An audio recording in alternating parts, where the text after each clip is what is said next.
इतिहासात ना काही क्षण असे येतात जे सगळं काही बदलून टाकतात. आज आपण अशाच एका क्षणाबद्दल बोलणार आहोत. 1773चा रेग्युलेटिंग ऍक्ट.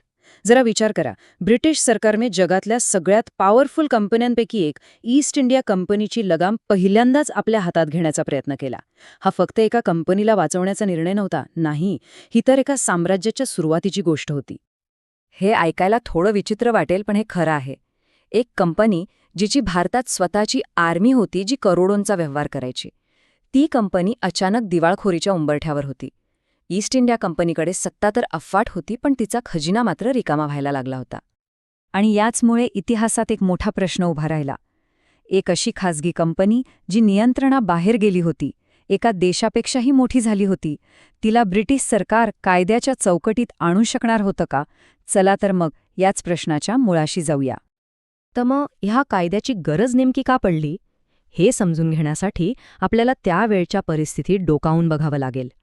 कारण हे संकट फक्त पैशांचं नव्हतं, तर कंपनीच्या आतच सगळा घोळ होता. हा एक मोठा विरोधाभास आहे, नाही का? एकीकडे कंपनी भारतातून अमाप पैसा कमावतीये आणि दुसरीकडे तीच कंपनी ब्रिटिश सरकारकडे कर्जासाठी हात पसरतीये. हे घडलं तरी कसं? ह्याचं उत्तर तसं पाहिलं तर खूप साधं आहे. कंपनीच्या आत फोफावलेला भ्रष्टाचार आणि गैरव्यवस्थापन. ह्या संकटाची मुळं खूप खोलवर पसरलेली होती. बघा, एकीकडे अमेरिकेतील चहाची बाजारपेठ हातातून गेल्यामुळे कंपनीला जबरदस्त आर्थिक फटका बसला होता. तर दुसरीकडे कंपनीचे अधिकारी भारतात स्वतःचे खिसे भरण्यात व्यस्त होते. पण सगळ्यात महत्त्वाचा मुद्दा काय होता माहितीये? कंपनी इतकी मोठी झाली होती की ती जर बुडाली तर अख्ख्या ब्रिटिश अर्थव्यवस्थेचं कमरडं मोडलं असतं. ती खऱ्या अर्थाने टू बिग टू फेल बनली होती. आता या गंभीर परिस्थितीवर मात करण्यासाठी ब्रिटिश संसदेनं एक धाडसी आणि खरं तर ऐतिहासिक पाऊल उचललं, रेग्युलेटिंग ॲक्ट.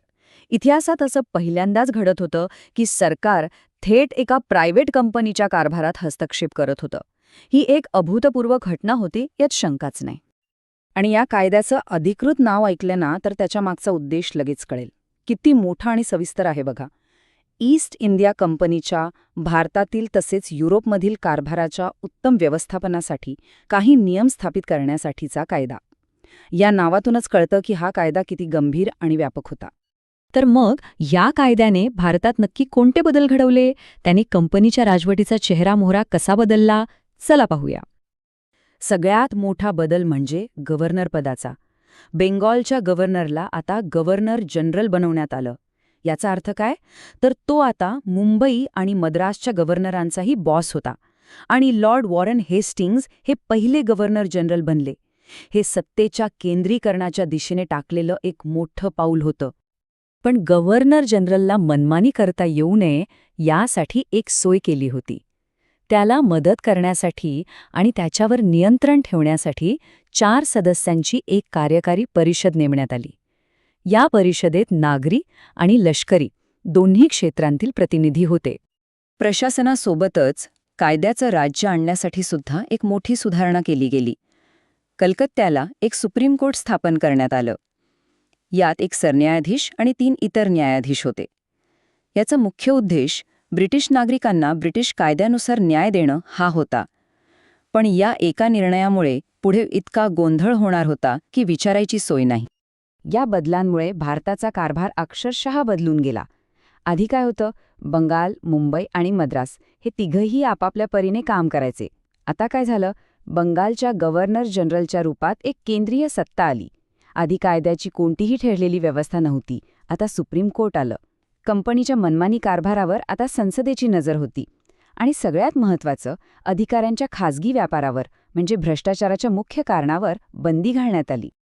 आता बघा, कायद्याचा हेतू तर चांगला होता, पण त्याची अंमलबजावणी करणं तितकंच सोपं नव्हतं. खरं तर या कायद्यातच काही मोठ्या त्रुटी होत्या, ज्यामुळे प्रशासनात सुधारणा होण्याऐवजी गोंधळ मात्र जास्तच वाढला. या कायद्याने निर्माण केलेला सगळ्यात मोठा संघर्ष होता तो गव्हर्नर जनरलची परिषद आणि सुप्रीम कोर्ट यांच्यातला. म्हणजे अधिकार नेमके कोणाचे जास्त हेच स्पष्ट नव्हतं. परिषदेला कार्यकारी अधिकार होते, पण कोर्टाचं अधिकार क्षेत्र कुठे संपतं आणि परिषदेचं कुठे सुरू होतं याचा काही ताळमेळच नव्हता. यामुळे या 2 शक्तिशाली संस्थांमध्ये सतत खटके उडायचे. तर मग प्रॉब्लेम्स काय काय होते? एकतर गव्हर्नर जनरलला त्याच्याच काउन्सिलमध्ये बहुमत नसल्यामुळे अनेकदा महत्वाचे निर्णय घेता येत नसत. दुसरं, मुंबई आणि मद्रासने बंगालचा आदेश कधी मानावा हेही स्पष्ट नव्हतं. आणि तिसरं म्हणजे परिषद आणि सुप्रीम कोर्टाच्या भांडणामुळे प्रशासनात नुसता गोंधळ माजला होता. या कायद्यात अनेक दोष होते, हे खरंय, पण त्याचे परिणाम खूप दूरगामी ठरले. नकळतपणे का होईना, याच कायद्याने भारतात ब्रिटिश साम्राज्याचा पाया घातला. पण हे झालं तरी कसं? 1773चा रेग्युलेटिंग ॲक्ट हा शेवट नव्हता, उलट ती एका मोठ्या प्रक्रियेची सुरुवात होती. त्याच्या चुका सुधारण्यासाठी 1781मध्ये एक कायदा आला. त्यानंतर 1784मध्ये पिट्स इंडिया ॲक्टने सरकारचं नियंत्रण आणखीनच घट्ट केलं. आणि याच कायद्यांच्या मालिकेमुळे पुढे जाऊन भारतात थेट ब्रिटिश राजवटीचा मार्ग मोकळा झाला. तर मग या कायद्याचा नेमका वारसा काय? आपण तो 4 मुख्य भागांमध्ये बघू शकतो. त्याने भारतात एका केंद्रीय प्रशासनाचा पाया घातला, ब्रिटिश कायद्याची ओळख करून दिली, कंपनीच्या कारभारावर संसदेची देखरेख सुरू केली आणि भविष्यातल्या सिव्हिल सर्व्हिसेससाठी एक फ्रेमवर्क तयार केलं.